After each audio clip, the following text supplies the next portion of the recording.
Okay.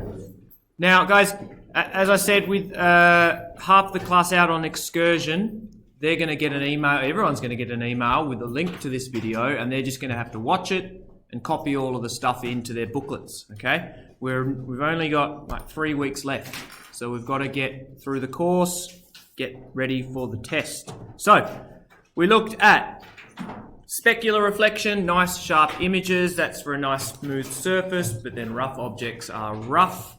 And then we need to be able to describe, and you need to be able to describe the nature of images in different types of mirrors. Okay, so these are the 5 different families. Okay, all objects are laterally inverted regardless of which mirror you're looking in. So you raise your right hand, the image raises its left. My diagram is much better than Vsauce's. You can see these virtual rays, and that's what tricks our brains. We don't know that light bends. We think that the rays of light were coming from behind the mirror, and so the image we think is formed behind the mirror. Okay, so the nature of a plane mirror is same size, same distance, upright, laterally inverted, and virtual. Okay, now we looked at convex. And these are going to be like the objects in the mirror. Yep. Is everything like gone down on the diagram? Everything what? Like on the diagram, everything's like lower than it should be. No. Like go down a bit to the convex mirror. Yeah. Like the Oh, I didn't know. I know exactly what you mean. Yes, it's been shifted down. Yeah. Oh dear, I can't seem to be able to change it. I'll try and fix that up later, okay? Every convex mirror will always make a small image behind the mirror. It's closer to the mirror and it's upright, laterally inverted. Now, again, I've placed a couple of links up on the OneNote. This is a little applet. Now, I've got the object is on the right-hand side, and here is the mirror, okay? And here is the image where the virtual rays meet. That's where our brain thinks the object is.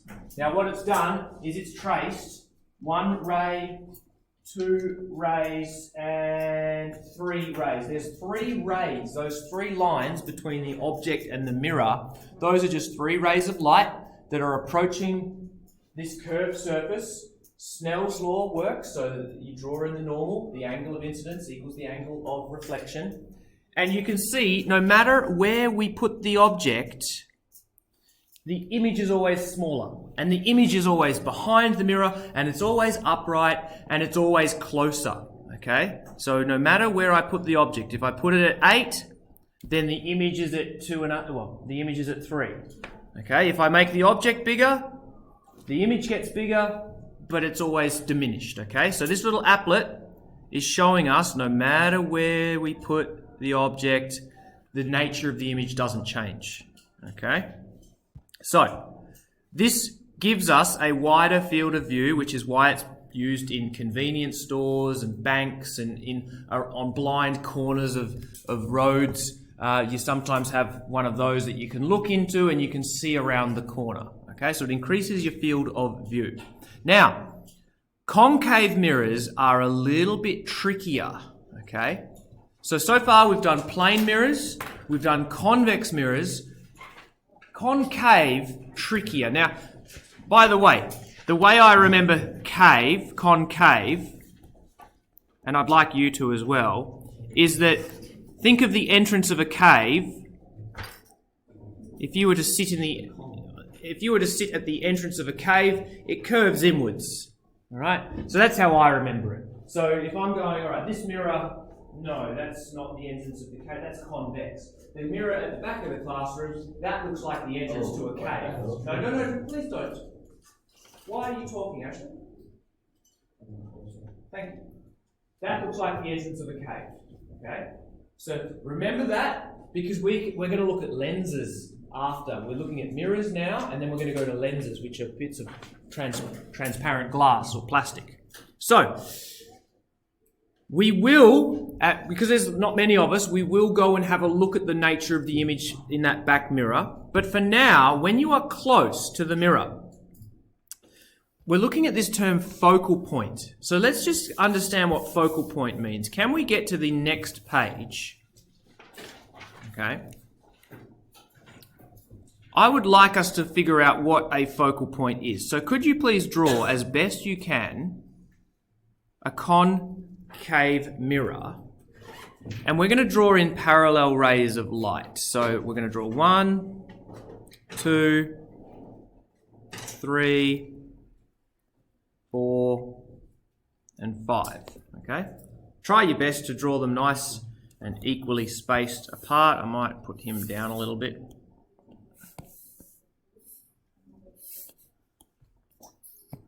Okay. Now, if you look at where we've got to use Snell's law. So this one's coming in, it's going to strike the normal forces pointing straight out. So it's basically 0 degrees angle of incidence. It'll have 0 degrees angle of reflection. This one will basically bounce back. All right, but what you now need to do, because it's curved, the normal force is now pointing not horizontal. And so now we've created an angle of incidence, and Snell's law is going to go boing, and it's going to be reflected like so. Try your darndest. I'm going to just make it a little bit smaller. Draw your reflected ray, or maybe just watch what I'm doing.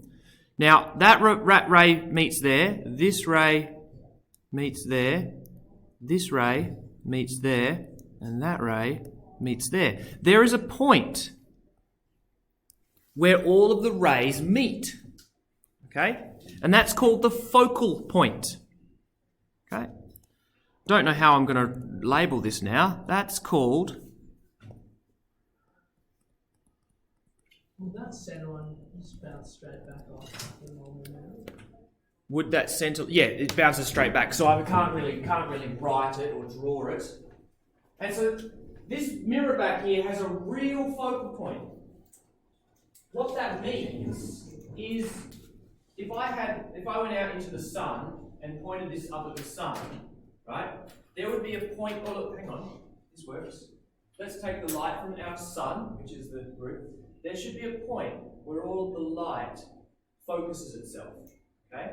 And you can probably see that on my hand, right? So we can figure out where the focal point is by finding where, like a magnifying glass, you can go out in the sun and burn ants. You can do the same with this.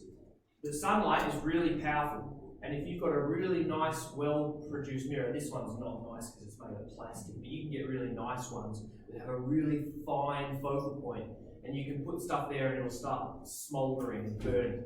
Okay, this thing will set fire to stuff. If we went out in the middle of summer, I could go out and set fire to the tree. I'm not going to, but this is quite a large area.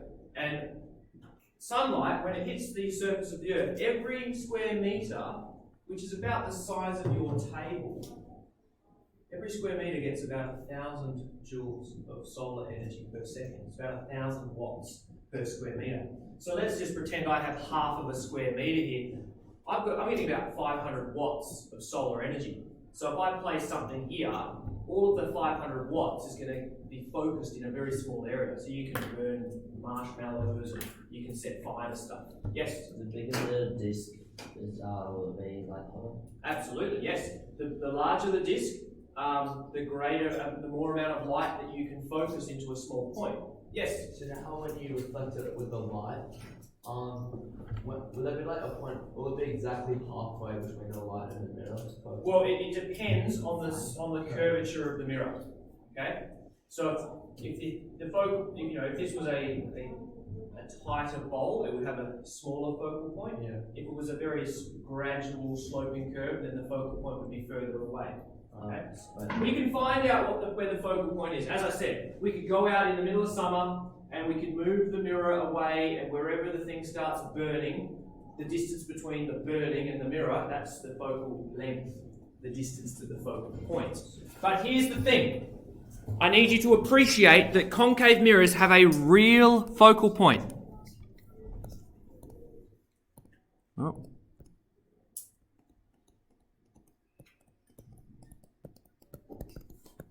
Because it's not in the virtual side, it's on the real side. The rays of light actually go to that point, and we can actually burn stuff if we placed an object in the focal point.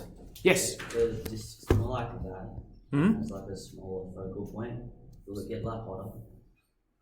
Like what you were saying just now? No, it just means it would that where we burn the object would be closer to the mirror. All right. The amount of energy basically is the size of the mirror. So the bigger the mirror, the more energy we can get. Let's go now to our convex. So we're going to draw the opposite of a convex. So instead of a cave, we're going to draw that. Okay. Now we draw in our parallel rays of light, please. Again, let's draw 1, 2, 3, 4, and 5. And now we're going to use our Snell's law of reflection. Have a think. As the light hits that surface, now the surface is curving the other way. The normal force is pointing the normal is pointing the other way, and our light would be reflected off like this.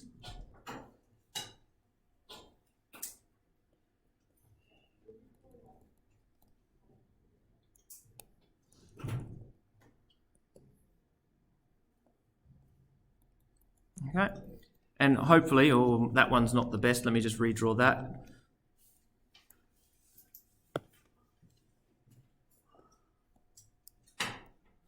This one is a virtual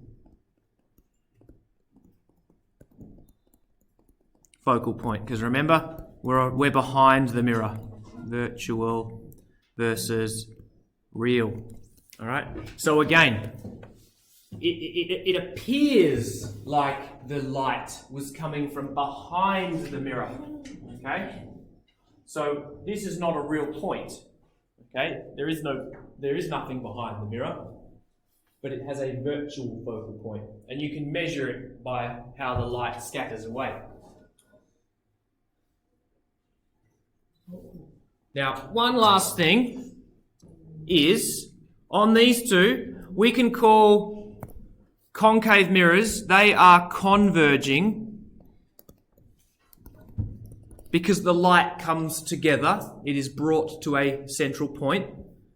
Does anyone know what the opposite of converge is? Converse. Nope.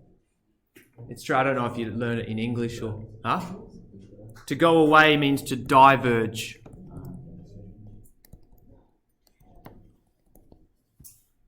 Okay.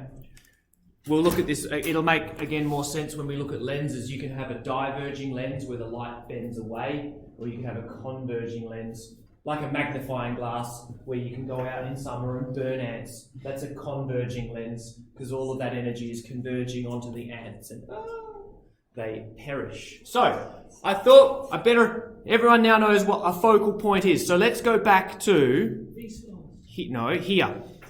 All right. So if I place my object, so here is my object, okay?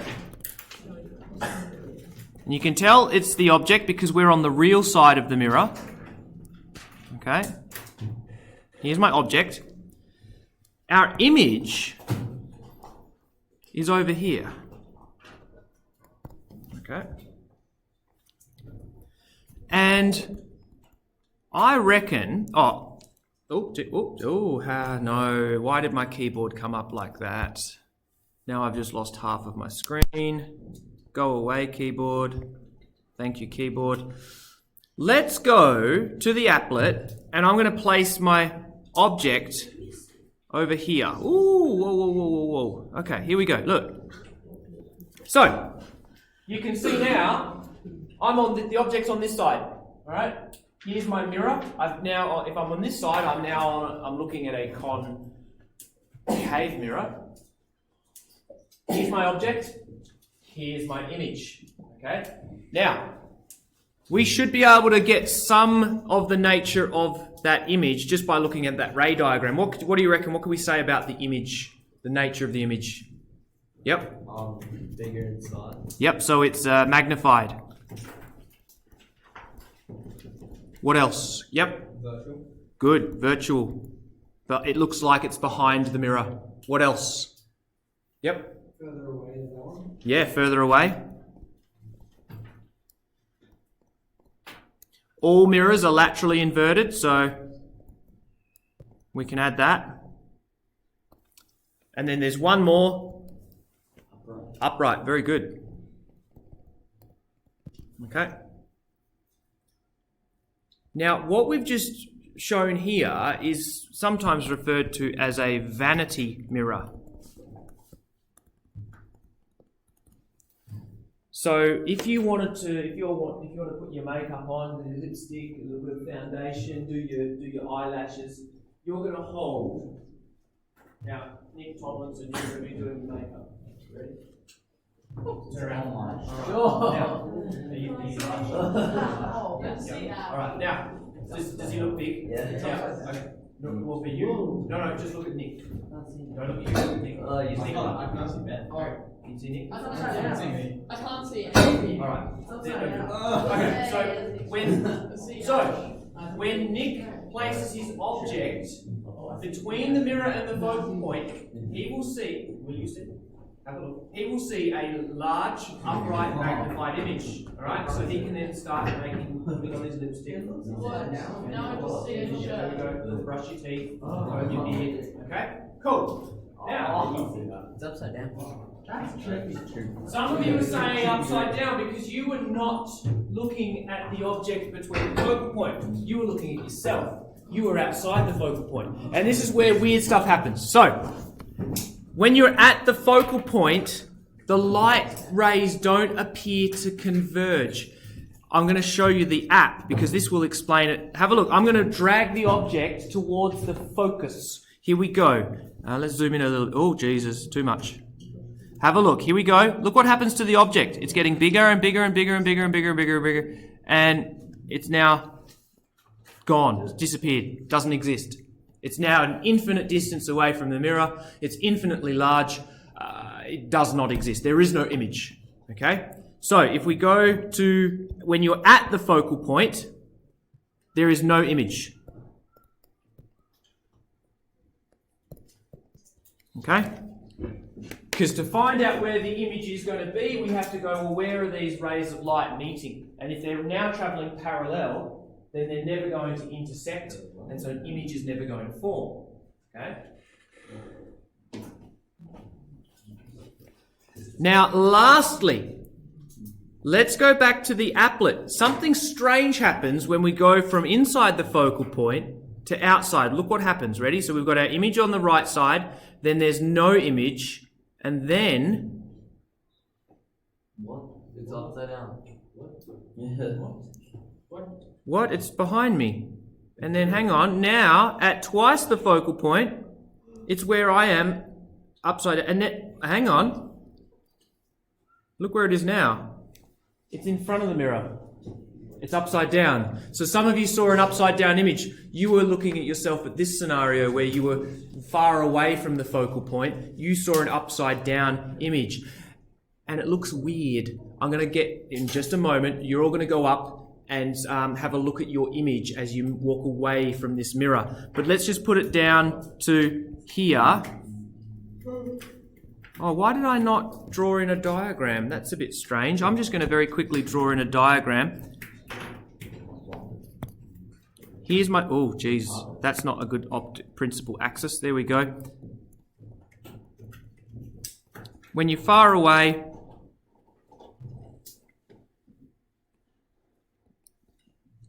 Very poorly drawn, but here is my upside down image. Okay. Now, again, I just want to check that it's all, I'm pretty sure it's always diminished. So let me just, yeah, it's always, it doesn't matter where you are, it's always going to be a smaller image. Okay. So, the nature. Who would like to give me a couple of properties of the nature of an image now? Yep. Good. You were listening. All images are laterally inverted. Yeah, come on. Is that arrow the right way up or is it upside down? So it's inverted. Yes. Well, hang on. Oh, yeah. It's real. Oh, it was. This is weird. The image is actually in front of the mirror. Oh my god. It's weird. What else can we look at? Smaller. So it's diminished. And whereabouts is the image in position to the screen? Closer. It's closer. Is laterally inverted and inverted the same thing? No, inverted means upside down. Okay. So here is the crazy, crazy thing. Because the image is real, it can be projected onto a screen.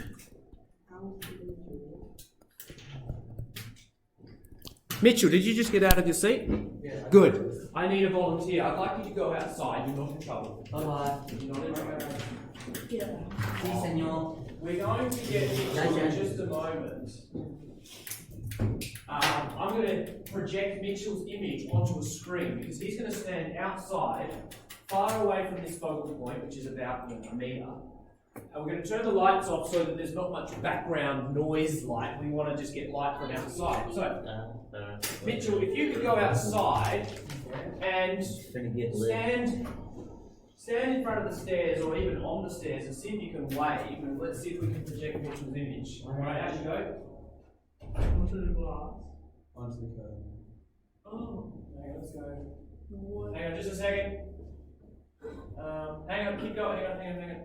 Come on. Come on. Where is he? Hang on. It's outside.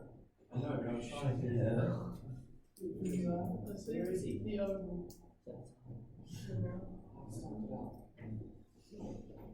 Hang on, Mitch. Head waving. Keep waving. There he is. He's on the screen there. Can you see him waving? No. Keep waving, Mitch. There he is. Get your wave. Oh, yeah. Hello, Mitchell. Wait, what? There he is. On the curtain. Have a look on the curtain. There he is. Upside down. There he is. Waving on the curtain. He's upside down. He's up and he's real. Look, he's on the screen. He's on the screen. It's You can see him alive. real. And he's diminished and he's closer and he's upside down and he's real. And he actually exists on the curtain.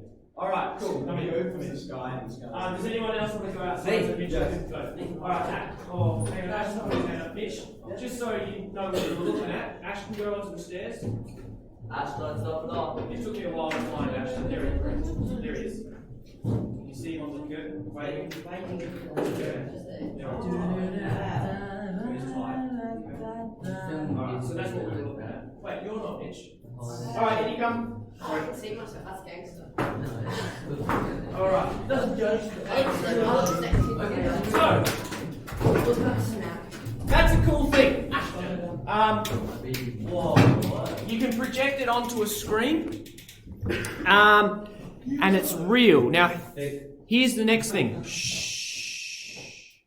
Here's what I would like you now to do, and I'm essentially, for those of you that are not in the class, I'm going to put this on mute. And this is what I want you to do one at a time. You're going to start close to the mirror. And so, Mitch, if you want to go now to the mirror, start close to the mirror. So go right up close to it. Look at your image. And then slowly move backwards. Oh, damn it. Slowly move backwards. And once you get to the focal point, your image will disappear. What? And then once you go past the focal point, here we go, look, ready, watch the screen. Once you get to the focal point, you'll see nothing. And then once you go beyond the focal point, it now flips. Okay? So obviously he's now at the focal, now he's gone past the focal point, and now there's the real image that's inverted. Okay? When does he disappear? So, one at a time, if people could please just one at a time, a bit of cooperation, bit of communication here. How to make the house. Alright, that's what I'd like you to see. Alphabetical order. So again, for those of you not in the classroom, the boys are pretty much doing what this this professor is doing. Yes? You know those like projectors? I don't know if there's one in this classroom that like I can see. put a picture Oh! Does that use the same concept? Not a mirror, but a lens. Oh, So the light, instead of the light bouncing off it, the light actually passes through it. Okay.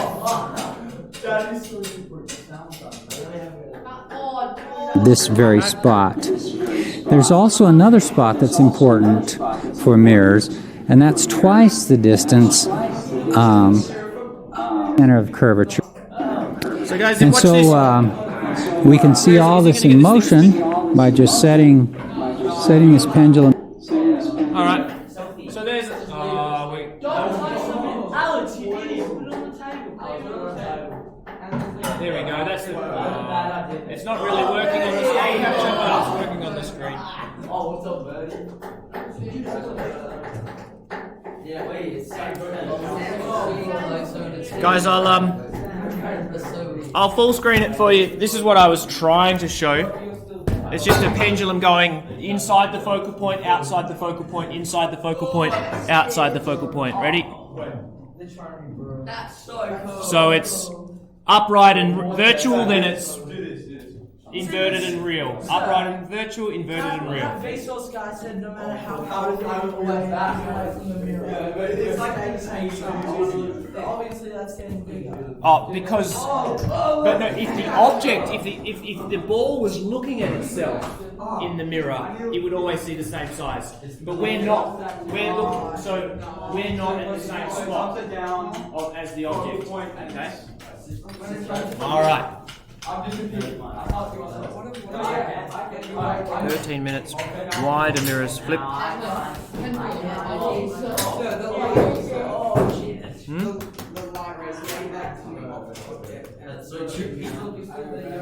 They're coming off the object and they're actually meeting in the classroom or in front of the mirror. So if the focal point is in front of Then it's virtual. Yep. All right, boys, sit back down for me, please. This is why, and I probably should have asked you to notice when you were looking at your real image, when you were far away from that mirror. Stop tapping, please. When you were far away and you were looking at your upside down image, it was actually in front of the mirror, and that's why it looks weird. It kind of looks strange because your brain is trying to make sense of what the light's doing. And so when you're looking at your vanity mirror and you're doing your makeup, yeah, it looks good. But when you go back and it's definitely it's almost like I'm there. I can reach out and touch myself. So your brain isn't liking that. It looks like a very strange image because we're used to looking at things that appear behind the mirror, and now I'm looking at something that's actually in front of the mirror. It's almost like a hologram. If a baby looked at it, would it look weird to them? Everything looks weird to a baby. So again, as you leave on the way out to recess, you can again just stand here and look at your image, your real image. I haven't done this before, but if we had enough light, we could put a screen, like a white screen, right about here, and Mr. Murray would be on that screen, right? And I'd be upside down because that image is real. Okay. So, But how would your image get So that's real cool. mirror if there was a screen? I know, that's why you have to tilt it slightly so that the object is here, the light then obviously doesn't get blocked by the screen. You're absolutely right. That's why you kind of have to have it tilted a little bit. That's why in this video, the guy has it tilted slightly. Oh wait, no, that's not the video I wanted. Damn you, autoplay, I didn't want this video. Anyway. What I would like you to understand is you have mirrors where we want to see magnified images, such as your vanity mirror in your bathroom when you're putting on makeup, and also the dentist's mirror. Is this satellite dish the same thing? Hang on. I'm just referring to, Ben, the very small mirror that the dentist might put in your mouth if he wants to see your teeth. All right, already we're dealing with small items. He wants to see a magnified image of that. Okay? So your dentist mirror.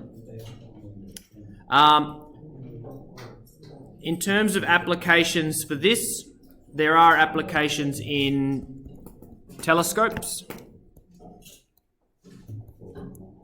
Okay, you can get huge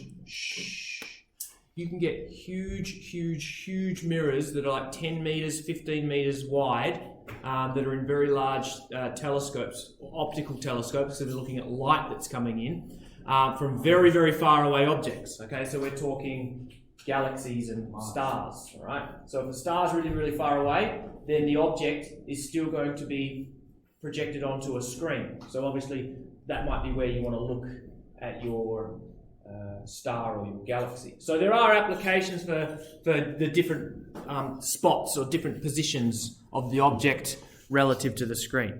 So that's pretty much us done for mirrors and images and reflection. Okay, in our next lesson, which will be next week, we're going to start the next thing, which is when light passes through an object rather than bouncing off it. Yes?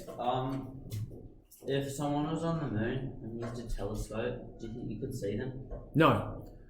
That's a really interesting question. The most powerful telescope optically can only resolve, I think it's about 10 meters. So on the surface of the Earth. So I'll stop the video here because you've actually